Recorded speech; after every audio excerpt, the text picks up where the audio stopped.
এখন রাত্র 7:30 বাজে। শীতের তীব্রতা উপেক্ষা করেও ডান পাশে আমাদের অনেক মা বোনেরা আছেন, তাদের সাথে বাচ্চারা আছে। সামনে আমাদের অনেক তরুণ এবং যুবকদের পাশাপাশি যারা মুরব্বীরা আছেন, এবং এই মাইকের আওয়াজ যতদূর যাচ্ছে আমাদের কথা যারা শুনছেন তাদের প্রত্যেককে গণ অধিকার পরিষদের পক্ষ থেকে, চাক মার্কার পক্ষ থেকে আগামী ত্রয়োদশ সংসদ নির্বাচনে আপনাদেরকে সালাম এবং শুভেচ্ছা জানাই। আসসালামু আলাইকুম। আমি যে মুহূর্তে আপনাদের এখানে বক্তব্য দিচ্ছি, ইতিমধ্যেই আগামী জাতীয় নির্বাচনের তফসিল দেওয়া হয়ে গেছে। আমাদের এই প্রোগ্রামটি ছিল বিকালবেলা, ঢাকা থেকে আসতে আমাদের লেট হওয়ায় সন্ধ্যা হয়েছে। সন্ধ্যার পরবর্তীতে আমাদের প্রোগ্রাম চলছে, অন্যথা হয়তো এই প্রোগ্রাম আমরা করতাম না। কারণ তফসিল ঘোষণার পর থেকে নির্বাচন কমিশনের কতগুলো দিক নির্দেশনা, নিয়ম নীতি আছে যেগুলো আমাদের সকল রাজনৈতিক দলকে মানতে হবে। আগামীতে আমরা যে একটি বহুল প্রত্যাশিত একটি অবাধ, সুষ্ঠু, নিরপেক্ষ নির্বাচন প্রত্যাশা করছি। যে নির্বাচন আমি ডামির নির্বাচন হবে না, রাতে ব্যালট বাক্স ভরে রাখা হবে না, কেন্দ্রে গেলে আরেকজনকে ঘাড় ধাক্কা দিয়ে বের করে বলা হবে না আপনার ভোট দেওয়া হয়ে গেছে। ওই দিন আর নাই, ওই নির্বাচন আর বাংলাদেশে আসবে না। কাজেই আমাদের যে কাঙ্ক্ষিত নির্বাচন নাই, রাজপথে আন্দোলন সংগ্রাম করেছি, জনতার অধিকার প্রতিষ্ঠা করেছি, এই জুলাই গণ অভ্যুত্থানের মধ্যে দিয়ে আজকের এই পরিবর্তন এনেছি।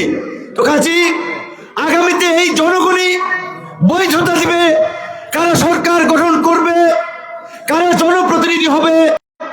এবং নির্বাচন কমিশন, সেই নির্বাচন কমিশনকে রাজনৈতিক দলের সহযোগিতা ছাড়া কোনোভাবেই একটি অবাধ, সুষ্ঠু, নিরপেক্ষ নির্বাচন সম্ভব নয়। তাই আমরা বিশ্বাস করি সকল রাজনৈতিক দল কেন্দ্রীয় পর্যায় থেকে দেশব্যাপী তাদের নেতা কর্মীদের দিক নির্দেশনা দেবে। সকল রাজনৈতিক দলের নেতা কর্মীরা যেন আইন, নিয়ম, কানুন মেনে নির্বাচনী মিছিল, মিটিং, সভা সমাবেশ করে প্রত্যেক প্রার্থীরা যেন পরমত সহিষ্ণুতার প্রতি শ্রদ্ধা দেখিয়ে পারস্পরিক শান্তি, সম্প্রীতি, সৌহার্দ্য বজায় রেখে যেন মিছিল, মিটিং করে কারো বিরুদ্ধে কারো কোনো আক্রমণাত্মক বক্তব্য, কাউকে হুমকি ধামকি, চোখ রাগানি, কিংবা একজনের মিছিল গেছে আরেকজনের কাউন্টার মিছিল হবে, একজনের প্রোগ্রাম গেছে আরেকজনের কাউন্টার প্রোগ্রাম হবে, এগুলা আর করা যাবে না। সম্মানিত উপস্থিতি, আপনারা সচেতন মানুষ, অনেকেই জানেন আমার এই ডান পাশে আছে এই বকুলবাড়িয়া গণ অধিকার পরিষদের সভাপতি জুয়েল ভাই, একজন শিক্ষক মানুষ, সাধারণ সম্পাদক হাবিব গাজী ভাই, আমাদের এই কবি নজরুল কলেজের ছাত্র। ওই ঢাকায় যখন আমরা কোটা সংস্কার আন্দোলন করেছিলাম, চিকচাস একটা মানুষ, কিন্তু ওই সময় ছাত্রলীগের দৌড়ানি খায় হামলা মামলার পরে আমাদের মিছিল করছে মিজান ভাই। এইখানে আমাদের ছাত্র নেতারা আছে, যুব নেতারা আছে, আমাদের বাদল ভাই, যিনি মূলত এই বকুলবাড়িয়ায় আমাদের সংগঠনটা প্রতিষ্ঠা করার জন্য ভূমিকা রেখেছে। সবসময় আমাকে বলতো, ফোন দিলে, ভাই শাহজাহান খানের জন্য যেমনি ভাবে জীবন দেওয়ার জন্য প্রস্তুত ছিলাম, আপনি যেদিন এই জনপদে নামবেন আপনার জন্য জীবন দেওয়ার জন্য প্রস্তুত থাকবো। যদি এই নির্বাচন করতে গিয়ে একটা বাড়ি লাগে, একটা আঘাত আসে, ওইটা আপনার ভাইরা আঘাত আসবে, আপনি কবে আসবেন? কিন্তু দুঃখের বিষয়, আজকে আমরা মিছিল করছি, মিটিং করছি, নির্বাচনী সমাবেশ করছি, আমাদের প্রিয় বাদল ভাই আমাদের পাশে থাকতে পারে নাই। আল্লাহ তাকে বেহেশত নসিব করুক।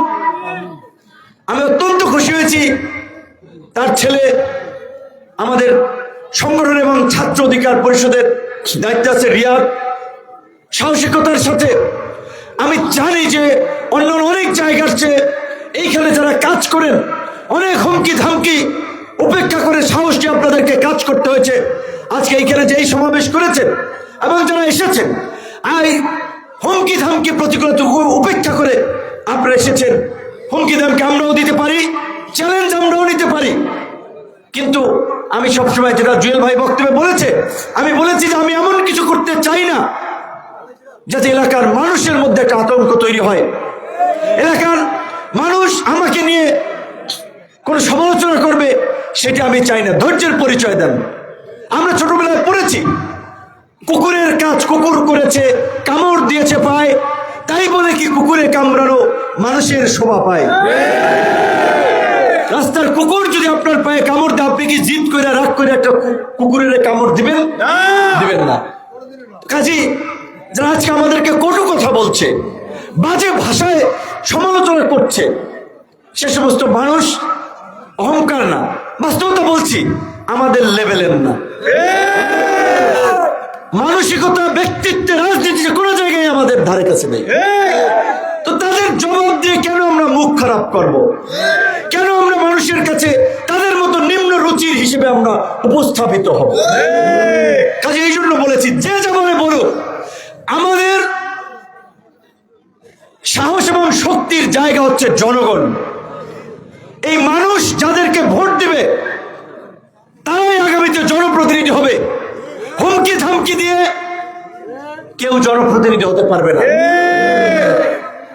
আমরা জনগণের ভোটের অধিকার ফিরিয়ে দেওয়ার জন্য লড়াই করেছি। 2023 সালে চর বিশ্বাসের একটি মত বিনিময়ের সময় ঘোষণা দিয়েছিলাম যে যদি নির্বাচন করি, প্রথম নির্বাচন এই গোলাচিপা 10 মিনার এই অবৈধ অঞ্চল থেকেই করব। কিন্তু কখন নির্বাচন করব? যখন দেশে তত্ত্বাবধায়ক কিংবা অন্তর্বর্তী সরকারের অধীনে একটি অবাধ, সুষ্ঠু, নিরপেক্ষ নির্বাচন হবে, সেই সময় আমরা নির্বাচন করব। আজকে পরিবেশ তৈরি হয়েছে, আমরা নির্বাচন করার সিদ্ধান্ত নিয়েছি। এবং এইটা তো আপনাদের বলার অপেক্ষা রাখেন, আপনারা জানেন, দেখেন, যেটা বলে ফুটবল মাঠে প্লেয়ার যারা, তারা কি ফুটবল নাড়ে চাড়ে, কৌশলে গোল দেয়, শট করে, যেদিকে ফুটবল ঘুরে ওইভাবে ঘোরে। ফুটবলকে ঘুরাই কারা? প্লেয়াররা। তো আমরা রাজনীতির মাঠে ফুটবল হতে আসি নাই, আমরা প্লেয়ার হয়ে আসছি। আমরা বাপদাদার কোঠায় আসি নাই, নিজের যোগ্যতায় সংগ্রাম করে রক্ত দিয়ে রাজনীতির মাঠ তৈরি করেছি, দল তৈরি করেছি। বইফোর দল না, নিবন্ধিত দল সারা বাংলাদেশে যার কার্যক্রম আছে। ইতিমধ্যেই 2 শতাধিক আসনে প্রার্থী ঘোষণা করা হয়েছে। 2-1 দিনের মধ্যে হয়তো আরো কিছু আসনে ঘোষণা হবে। তবে একই সাথে যেটা বলেছি, আমি অনেক কথা আঞ্চলিকভাবে বলতে পারি না, কারণ আমার এই কথাগুলো গোটা দেশের মানুষ শোনে।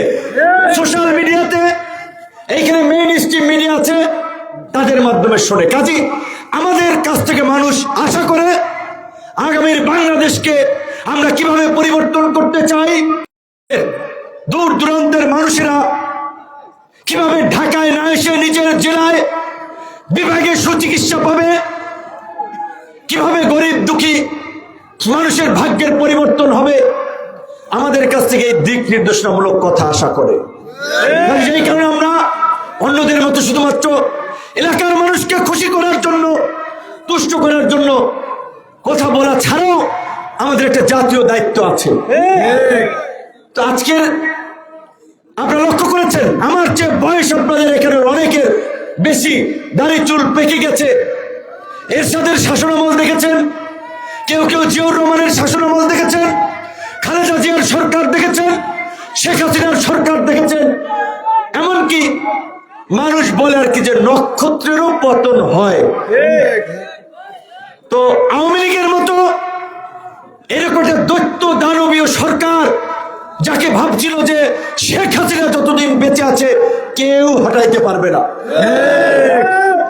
থানার পুলিশ, ইউনো থেকে শুরু করে ডিসি, এসপি, একেবারেই স্কুল, কলেজ, শিক্ষক, সমাজসেবক, ব্যবসায়ী সবাই আওয়ামী লীগের লোক হয়ে গিয়েছিল।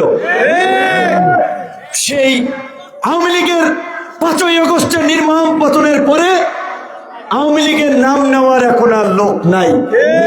কাজী ওই যে বলছে নক্ষত্রেরও পতন হয়।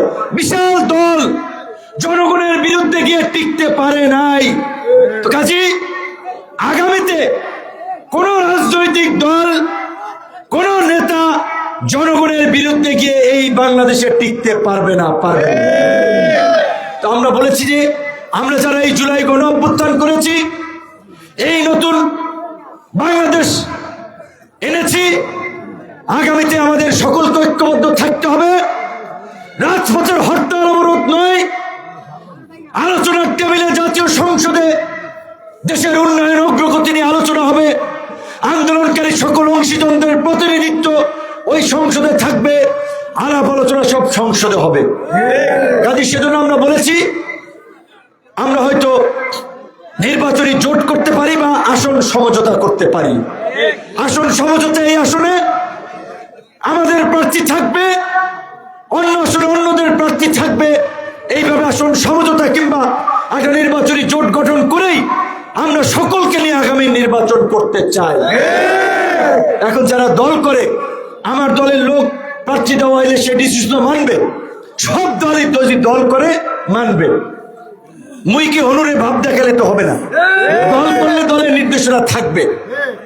তো কাজে সেই জায়গা থেকে বলছি আমরা আগামীতে সবাই মিলে একটা জাতীয় ঐক্যমতের সরকার গঠনের মধ্যে দিয়ে আগামী 5 বছর একটা স্থিতিশীল সরকার গঠন করে এই দেশকে এগিয়ে নিতে চাই।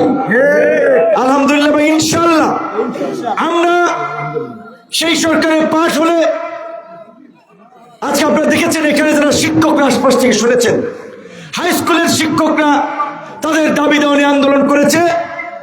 আমার অফিসে গিয়েছে জুয়েল ভাই অনেকের মাধ্যমে বার্তা পাঠিয়েছে, ভিপি নূর ভাইকে আমাদের পক্ষে একটু কথা বলতে বললেন। প্রাইমারি শিক্ষকরা আমাদের পক্ষে যেন ভাই একটা বক্তব্য দেন। ইমাম মসজিদরা চীন মসজিদ সম্মেলন কেন্দ্রে সমাবেশ করেছেন, বিভিন্ন রাজনৈতিক দলের শীর্ষ নেতা ছিলেন, আমিও সেখানে বক্তব্য দিয়েছি। মাদ্রাসার শিক্ষকরা নন এমপিভুক্ত শিক্ষকদের অধিকার আদায়ের জন্য ডেকে নিয়ে গেছেন, রাজপথে দাঁড়িয়ে বক্তব্য দিয়েছি, তাদের পাশে থেকেছি। তো কাজী আমরা তো শুধুমাত্র আঞ্চলিক বিষয় নিয়ে নয়, সকল শ্রেণী পেশার মানুষের অধিকার এবং ন্যায্যতার প্রশ্নে আমরা আমাদের ভয়েস রেজ করেছি, দাবি আদায়ের পাশে থেকেছি।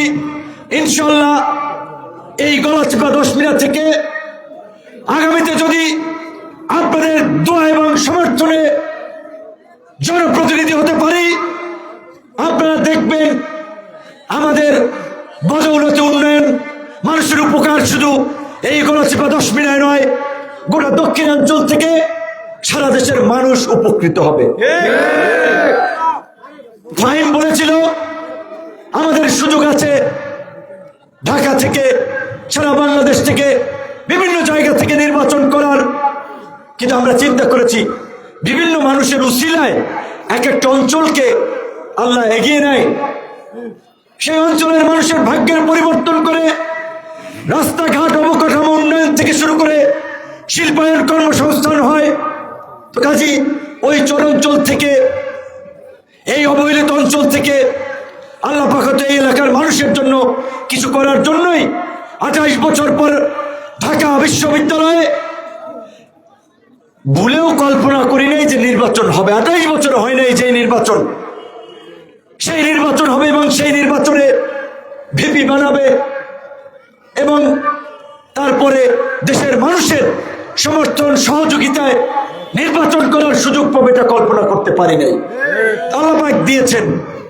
আপনাদের প্রতি আমার আহ্বান, কে কোন দল করে, মত করে, কোন দর্শন, এইগুলো আমাদের কাছে বিবেচনা পাবেন ইনশাআল্লাহ। আমরা সকল দল, মত, ধর্ম, বর্ণের মানুষকে নিয়ে এই গলাচিপা 10 মিনিটকে একটা রোল মডেল করতে চাই। শিক্ষার ক্ষেত্রে, স্বাস্থ্য সেবার ক্ষেত্রে, কৃষি ব্যবস্থার ক্ষেত্রে, যোগাযোগ ব্যবস্থার অবকাঠামোগত উন্নয়নে।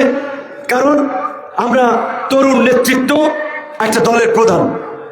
আমরা বলছি যে আমাদের স্লোগান দেই, দেশ গঠনে অংশ নিন, গণ অধিকার পরিষদে যোগ দিন, জনতার অধিকার আমাদের অঙ্গীকার, আমাদের অঙ্গীকার, দেশ হবে জনতার। তো এই যে দেশ গঠনে অংশ নিন, আমরা যে দেশ গঠনের কথা বলছি, সারা বাংলাদেশকে আমরা একসাথে পরিবর্তন করতে পারবো না। অন্তত একটা জায়গা থেকে সেই পরিবর্তন করে মানুষের মাঝে উদাহরণ সৃষ্টি করে বাংলাদেশের মানুষকে আমরা দেখাবো আমরা ওই জায়গার দায়িত্ব পেয়েছিলাম, ওই জায়গাকে এইভাবে করেছি, আমাদেরকে বাংলাদেশের দায়িত্ব দিন। কাজে পাইলট প্রজেক্ট হিসেবে এই গলাচিপা 10 মিনার 2 উপজেলাকে আগামী নির্বাচনে যদি আপনারা নির্বাচিত করেন, পাইলট প্রজেক্ট হিসেবে এই গলাচিপা 10 মিনারকে শিক্ষা, স্বাস্থ্য, কর্মসংস্থান, কৃষি এবং সামাজিক সম্প্রীতি। আমি ব্যক্তিগতভাবে সিলেট অনেকবার গিয়েছিলাম।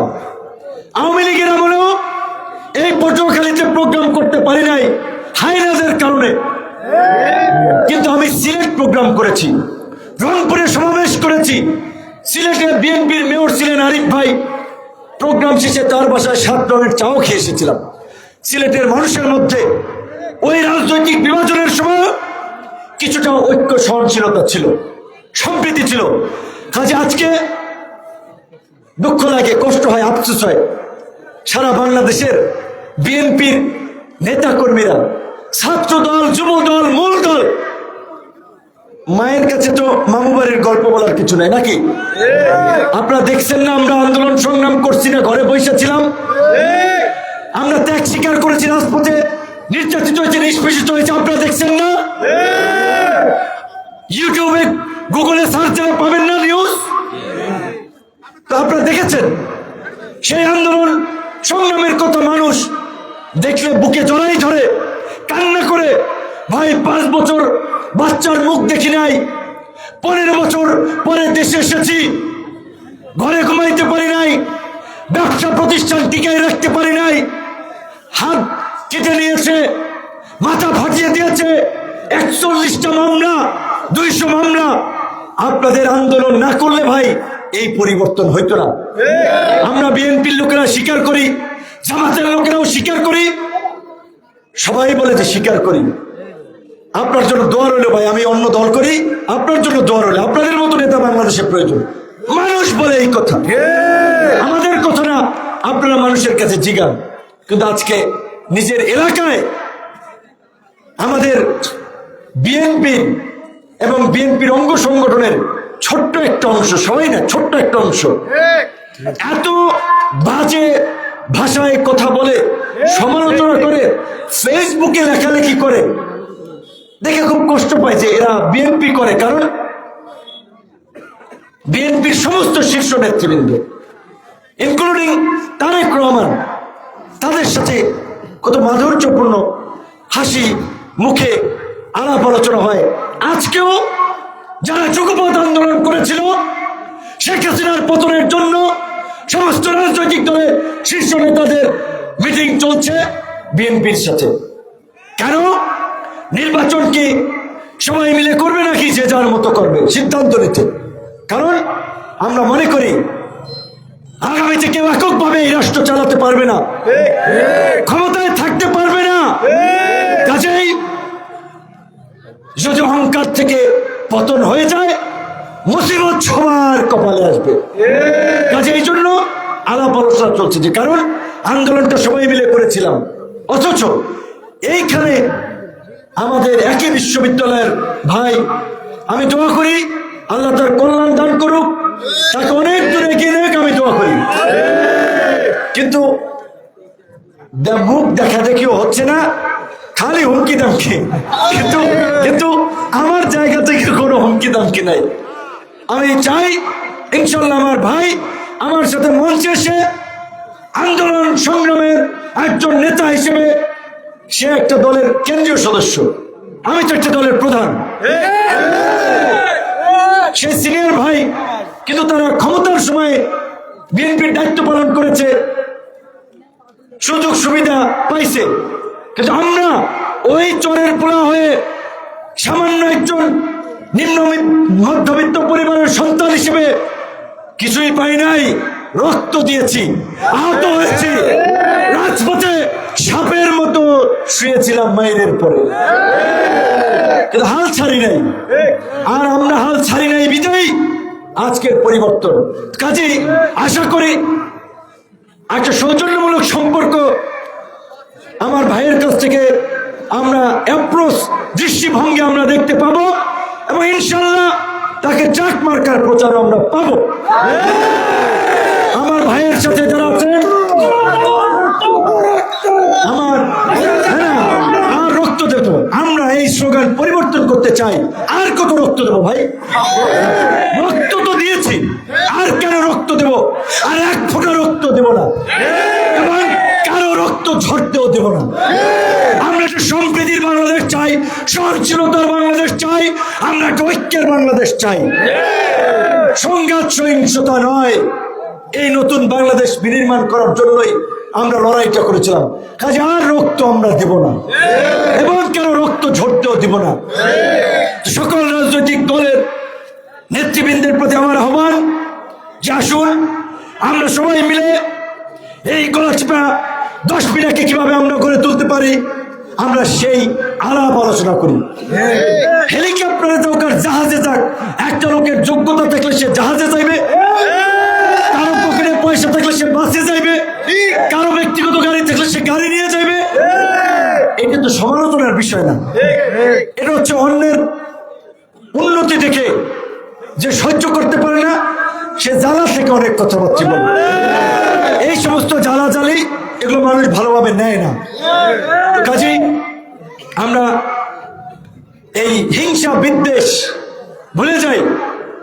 এই নির্বাচন আগামী 12ই ফেব্রুয়ারি জনগণের ভোটের মধ্য দিয়ে এই এলাকার জন্য 5 বছরের জনপ্রতিনিধি নির্ধারিত হবে।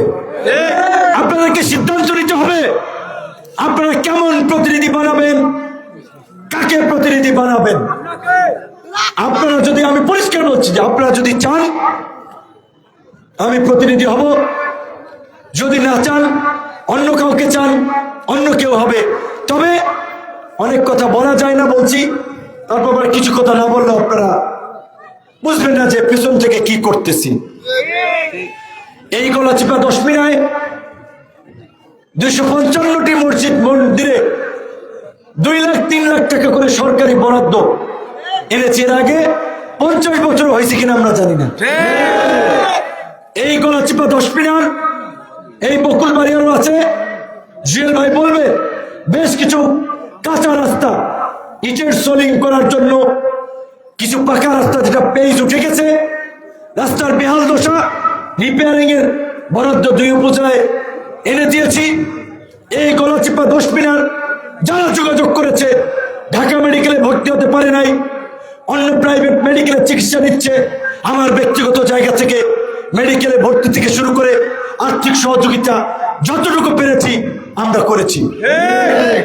অনেকেই চাকরির বিষয়ে বলেছে, পরিষ্কারভাবেই বলেছি যে দেখেন এখন অন্তর্বর্তীকালীন সরকার, আগের মতো পরীক্ষা না দিয়ে একজনের পরীক্ষা আরেকজনের দিয়ে চাকরির সুযোগ নাই।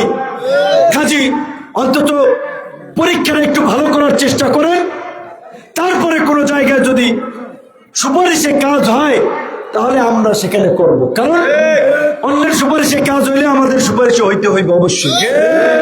আমরা সেইভাবে চেষ্টা করেছি। গলাচিপা মানুষের বহুল প্রত্যাশিত ব্রিজ, আশা করি নির্বাচনের আগে ইনশাল্লাহ এটার কাজ শুরু হবে। নরুয়াবাগীর গোলখালির ব্রিজ সবকিছু হয়েছে, আংশিক কাজ অসমাপ্ত, এটাও ইনশাল্লাহ হয়ে যাচ্ছে। তবে যেই পরিমাণে রাস্তাঘাটের বেহাল দশা, এটা 1 অর্থ বছরের বাজেটে এত রাস্তাঘাট দেয় না সরকার, বরাদ্দ দেয় না। কিন্তু আমরা তারপরেও চেষ্টা করেছি কিছু কাজ এই এলাকায় করা, বেশ কিছু মাদ্রাসা, স্কুলে, কলেজে ভবন বরাদ্দ দেওয়া, সেগুলো আমরা দিয়েছি। একটা মানুষকে হয়রানি করি নাই। আমাদের দলের নেতা কর্মীরা কাউকে পুলিশ দিয়ে ধরায় নাই, মামলা দেয় নাই। অনেকে মামলা বাণিজ্য করেছে, সভা সমাবেশে লোক নেওয়ার জন্য পয়সা নিয়েছে, চাপ দিয়েছে যে যদি মিছিলে লোক না নিয়ে আসে ফেসিবাদের দোষর বলে আপনাদেরকে মামলা দেওয়া হবে, ডেভিল হান্টে ধরিয়ে দেওয়া হবে। এই ধরনের হুমকি দামকি দিয়েছে। কিন্তু গণ অধিকার পরিষদের গণচিপা 10 মিনার কোন নেতা কর্মী এইভাবে মানুষকে ব্ল্যাকমেইল করেছে, হুমকি দিয়েছে বলতে পারবেন না, কারণ এই রাজনীতি আমরা করি না। সর্বশেষ, যেহেতু আমরা তফসিল ঘোষণার পরে একটি নির্বাচনী নিয়ম নীতির মধ্যে আছি, আমাদের সকল নেতা কর্মী সহ সকলকে বলবো সংযত এবং সহনশীল আচরণ করুন। আমরা এই তফসিল ঘোষণাকে স্বাগত জানাই। এই তফসিল ঘোষণার মধ্য দিয়ে আগামী নতুন বাংলাদেশ বিনির্মাণের ভিত্তিপ্রস্তর রচিত হয়েছে।